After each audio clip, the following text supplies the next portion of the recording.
Sir నమస్కారం sir. నమస్తే అండి. సార్ డైరెక్టర్ పారంజిత్ గారు రీసెంట్ గా తంగాల్ సినిమాతో మంచి హిట్ అయితే అందుకున్నారు. అయితే అతను ఒక ఇంటర్వ్యూలో చెప్తున్నారు, తనని అంటరాని వాడిగా చూసేవారు, తన చిన్నతనంలో సహపంక్తిలో కూర్చొనిచ్చేవారు కాదు, లేపేసేవారు మధ్యలోనే. ఆయన ఎక్కడికి షాప్లోకి వెళ్ళి డబ్బులు ఇచ్చినా తీసి మొహం మీద కొట్టేసేవారు, ఇటువంటివన్నీ కూడా చెప్తున్నారు. సో ఆయన చిన్నతనంలో ఫేస్ చేసిన ఇటువంటి సంఘటనలు ఆయన సినిమా ధోరణి కూడా ఉంటుంది అన్నట్టుగా మాట్లాడుతున్నారు. సార్ ఏం చెప్తారు ఆయన స్టోరీ గురించి మీరు? అంటే ఆయన స్టోరీ గురించి మనం చెప్పేది ఏముందంటే ఆయన అనుభవాలు ఆయన చెప్పుకున్నాడు. ఆయన అనుభవం ఏముంది, ఈ దేశంలో దళితుల జీవితాల్లో ఉన్నటువంటి అనుభవాలే చెప్పాడు ఆయన. అంటే సహపంక్తి భోజనాల్లో ఎలా కూర్చోబెడతారు, ఎవరికి వాళ్ళకి విడివిడిగా వేస్తారుగా. పల్లెటూరులో పెళ్లిళ్లలో కుల ప్రాతిపదికన బంతులు ఉంటాయి.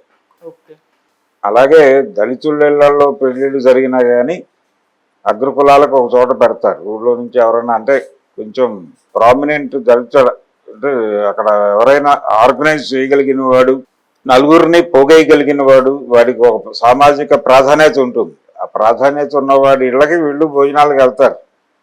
అగ్రకులాల వాళ్ళు కూడా వాళ్ళు వస్తారని వీళ్ళకి ముందే తెలుసు కాబట్టి ఒక స్పెషల్ ఏర్పాటు చేస్తారు. వాళ్ళు మామూలుగా వాళ్ళ ధోరణిలో వాళ్ళు దిక్కుమాలిన పద్ధతుల్లో నడుపుకుంటారు, కానీ వీళ్ళకి మాత్రం ఒక స్పెషల్ ఏర్పాటు ఉంటుంది. అలా ఇది జరుగుతున్నది, ఇప్పటికీ జరుగుతోంది. ఎప్పుడో కాదు, ఇప్పటికీ స్టిల్ గ్రామాల్లో జరుగుతోంది, ఇక్కడ కూడా జరుగుతోంది. కుల ప్రాతిపదికనే ఉంటుంది ఏదైనా.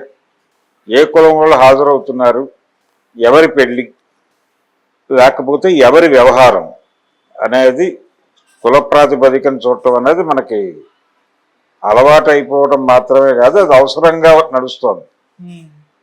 కులమే వర్గంగా నడుస్తున్నటువంటి సమాజంలో ఆ ఇబ్బందులు సహజంగా అందరూ ఫేస్ చేసిన వాళ్ళే ఉంటారు. ఆ ఇబ్బందులు చెప్పుకున్నాడు ఆయన. ఆ ఇబ్బందుల్లో నుంచి దీన్ని ప్రపంచం దృష్టికి తీసుకురావాలి. ఈ ఇబ్బందుల ద్వారా తమ మనస్సులు పొందుతున్నటువంటి ఆవేదనని ప్రపంచం దృష్టికి తీసుకురావడం కోసం ఆయన ఒక కళారూపాన్ని ఎంచుకున్నాడు. అది సినిమా. ఆయన చేసినటువంటి దాదాపు అన్ని సినిమాల్లోనూ సమాజంలో ఉన్నటువంటి వివక్ష, ఆ వివక్ష అనే దాన్ని ప్రస్ఫుటంగా చెప్పే ప్రయత్నం చేస్తాడు. కబాలీలో చెప్పాడు, కాలాలో చెప్పాడు.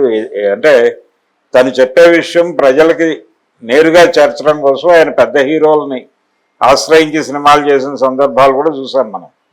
తంగలాన్ విక్రమ్తో చేయటం వెనకాల ఆలోచన కూడా అదే. అంటే తద్వారా ఒక రీచ్ ఉంటుంది అనేది. అలా ఆయన కేవలం సినిమా దర్శకుడిగా మాత్రమే కాదు, లేకపోతే సినిమా నిర్మాతగా మాత్రమే కాదు, ఆయన కార్యకర్తగా కూడా పనిచేస్తున్నాడు. సామాజిక కార్యకర్తగా పనిచేస్తున్నాడు. ఈ సామాజిక కార్యకర్తగా పనిచేసేటువంటి లక్షణం ఉన్న దర్శకులు మనకెవరు లేరు. ఇతర ప్రాంతాల్లో ఉన్నారు, ఇతర భాషల్లో ఉన్నారు, కానీ తెలుగులో కనిపించరు మనకి. పారంజిత్ తమిళ్లో ఉన్నాడు, వెట్రిమారన్ ఉన్నాడు అక్కడ. అంటే దళిత జీవితాలని తెర మీద చెప్పడం అనేది తమిళ సినిమా చాలా కాలంగా చేస్తోంది, ఇప్పుడు కొత్తగా కాదు. మన దగ్గర ఆ పరిస్థితి లేదు.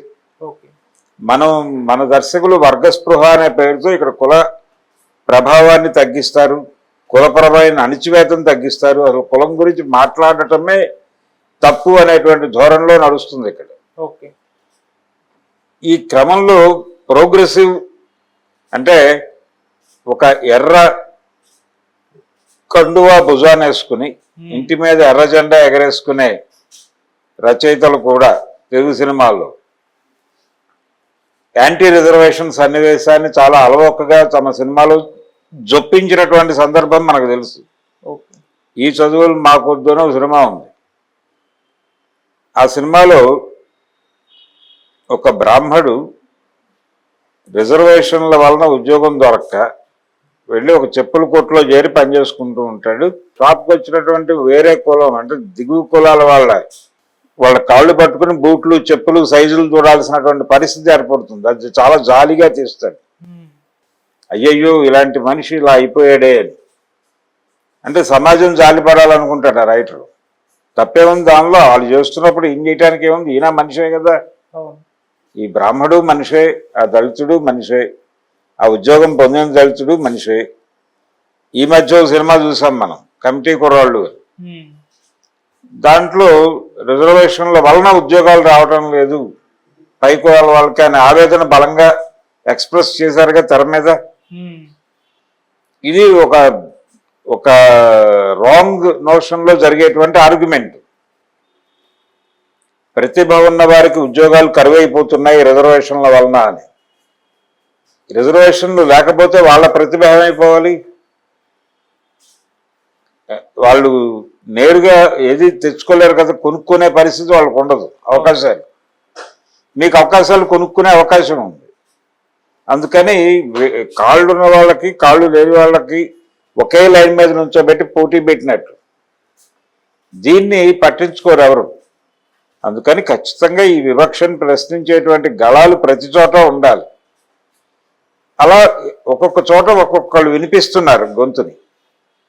తాత్విక రంగంలో ఒకళ్ళు, కవిత్వ రంగంలో ఒకళ్ళు, సాహిత్యంలో కథలు రాస్తారు ఒకళ్ళు, లేకపోతే నవలలు రాస్తారు, సినిమాలు తీస్తారు, రాజకీయాల్లో ఉంటారు. ఇవన్నీ ఉద్యమం తాలూకా రకరకాల ముఖాలే.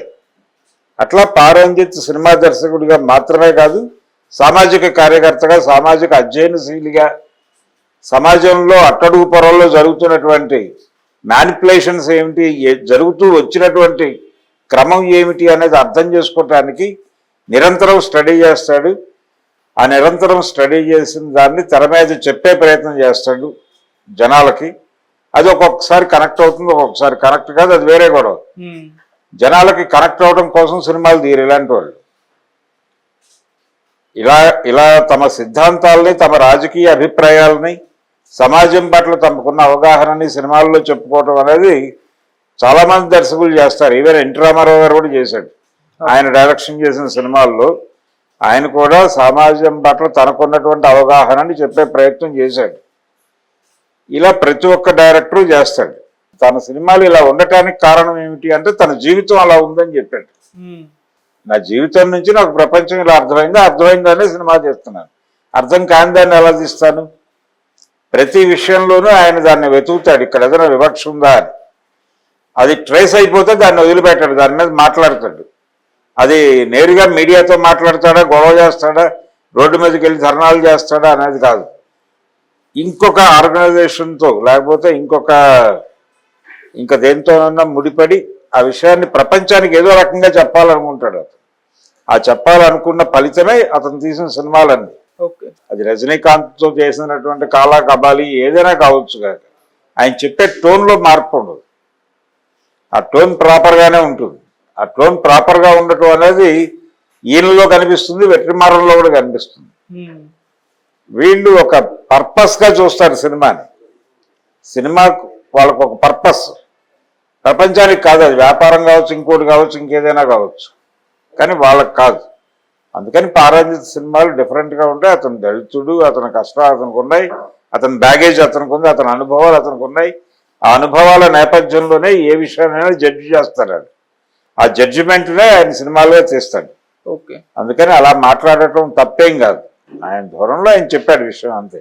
Okay sir, thank you so much sir. Thank you.